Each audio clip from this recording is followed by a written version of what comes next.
numa festa e o filho morreu e ele fez ali todos os... reanimação e outras coisas e viu o filho desfalecer na frente dele. Naquele momento ali, ele pediu para Deus. Ele disse, Deus, se tu existe, traz a vida do meu filho. E ali, daquela experiência, ele veio a se converter, ele e toda a família dele. Então, às vezes, o que falta para as pessoas é ter uma experiência, porque é tudo também uma questão de perspectiva. Eu olhar e eu ouvir você contando uma experiência de algo real que aconteceu contigo e eu ter essa experiência. Se as pessoas soubessem que existe um caminho para esse sobrenatural, para essa experiência que é muito maior do que eles podem imaginar, eu tenho certeza que as pessoas elas iriam primeiro buscar a experiência para depois falar alguma coisa contra. E na verdade, essa história o Vilela sabe, o pastor Vinícius sabe, mas é algo que ainda eu sou questionado todos os dias, pedindo novamente sempre para eu contar. Eu nasci num lar cristão. Eu sou de uma família de 12 médicos. O meu pai é um urologista. Só que teve um momento, quando eu estava fazendo a minha residência médica já formado, eu acabei me afastando um pouco de Deus, não de deixar de ir na igreja, mas aquele contato diário que nós precisamos ter com Deus, eu acabei tendo esse, vamos dizer, esse afastamento, né? Eu era um jovem, um cirurgião, passei num local de residência em cirurgia geral que todo mundo quer passar no Brasil, com a vida, entre aspas, encaminhada, entre aspas, um guri bobo, se achando um pouco pela situação toda. E, na verdade, aconteceu algo que foi extremamente marcante na minha vida. Que aquilo lá eu nunca mais esqueci. E que sempre, quando pedem para eu contar, eu vivencio aquilo como se fosse hoje. Eu estava de plantão nesse hospital, esse grande hospital, e eu estava com, na época, eu sou um pouquinho mais velho, pastor Vilela, vocês conheceram a época dos pagers, dos bips? Claro. Né? Não estava recém começando o celular. Né? Era mais médico que usava, não é? Médico. Só que nós, onde estávamos no local dormindo lá no hospital, nós tínhamos bip. Então o bip tinha 2 toques. Era um toque normal e tinha um toque que era um toque de parada cardiorrespiratória. Ah, é? Para tu poder saber. Se a parada, tu tinha que ter uma rapidez maior de você ir. E eu estava de plantão, cirúrgico, e tocou o bip da parada. E era mais ou menos 13h15, 13h20 da manhã, e eu levantei com muita rapidez. O bip toca para a equipe da cirurgia, quando o paciente é teu, e o bip toca para a equipe da clínica e para a enfermagem. Muito bem. Nesse momento, eu só olhei ali, que dizia quarto 109. E eu desci muito rápido, e eu fui durante esse intervalo de tempo que eu fui de escada, não de elevador, eu fui só pensando assim, ó, Vilela, não pode ser o meu paciente, porque eu tinha um paciente no quarto 109, que nós tínhamos operado uma cirurgia, uma das maiores cirurgias da parte digestiva, chama-se DPT. Pessoa que tem câncer de pâncreas, chama-se duodeno pancreatectomia. E eu fui pensando angustiado, não pode ser ele, porque era SUS e tinha 5 pacientes no quarto, e porque eu tinha falado para a família um dia antes que ele teria alta no outro dia, porque o pós-operatório realmente estava muito bom. E quando eu chego no quarto, para minha surpresa, quem é que tinha tido a parada cardiorrespiratória? O meu paciente. E aí estava lá já o pessoal da clínica, a enfermagem, e eu cheguei, e como o paciente era meu, quem assumiu toda a reanimação junto ali foi eu. E nós começamos a reanimar esse paciente, e eu, um jovem cirurgião, eu tive vários ensinamentos, até mesmo em relação a falar familiares, quando tá tudo certo para tu dar alta no outro dia, né? Se tudo transcorrer bem, se tudo continuar como está, uma frasezinha muda muita coisa.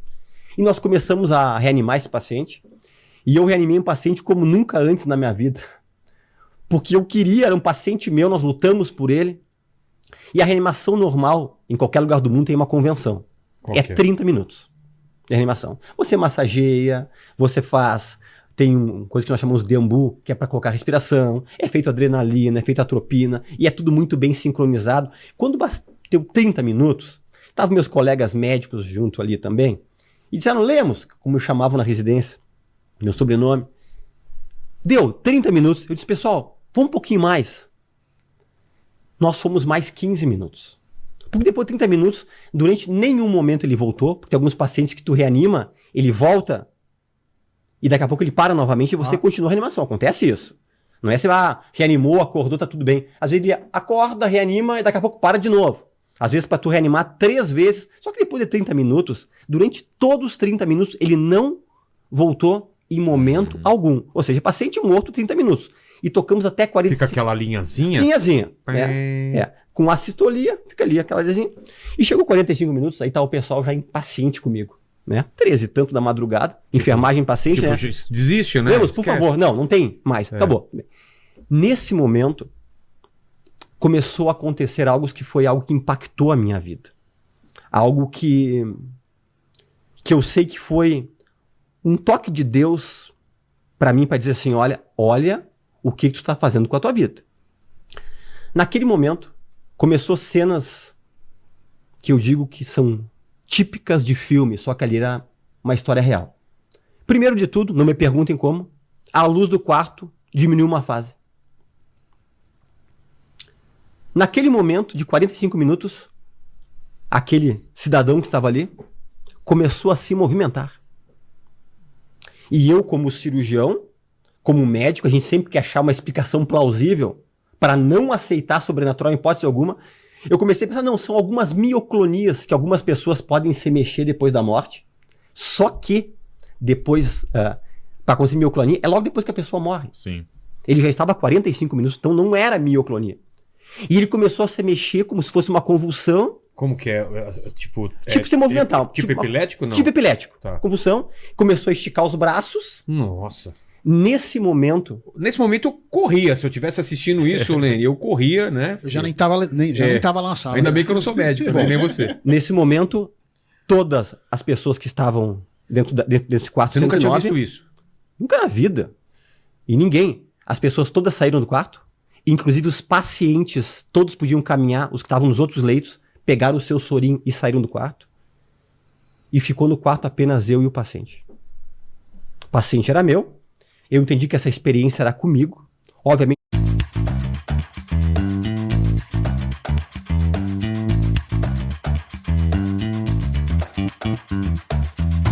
Eu estava literalmente, como um cirurgião novo, apavorado com o que estava acontecendo ali. E esse homem estava fazendo uma cara de pavor, uma cara de dor, uma cara assim, algo que estava totalmente incomodado, em pânico, né? E talvez, para mim, era uma eternidade. Não sei se aquilo lá durou 5 minutos, 10 minutos. Eu sei que eu fiquei ali. E eu olhei para a janela do quarto que ficava em direção à rua. E eu vi. Entrou uns vultos pretos, uns espíritos pretos, vários. E entraram dentro desse homem pelo tórax dele. E quando adentraram, a cara de pavor e de medo foi maior ainda. E depois, quando saíram dele e saíram pela janela, aquele homem desfaleceu. O que foi claramente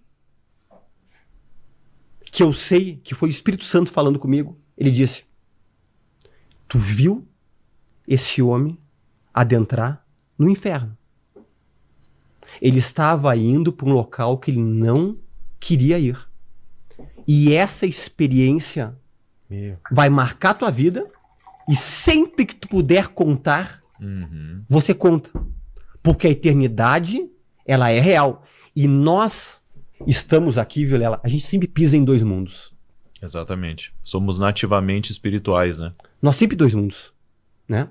Tanto porque, agora não falando só do nosso espírito, por que a gente chega em ambientes que a gente não se sente bem? Exato. Por que tem pessoas que transmitem algo tão ruim pra gente?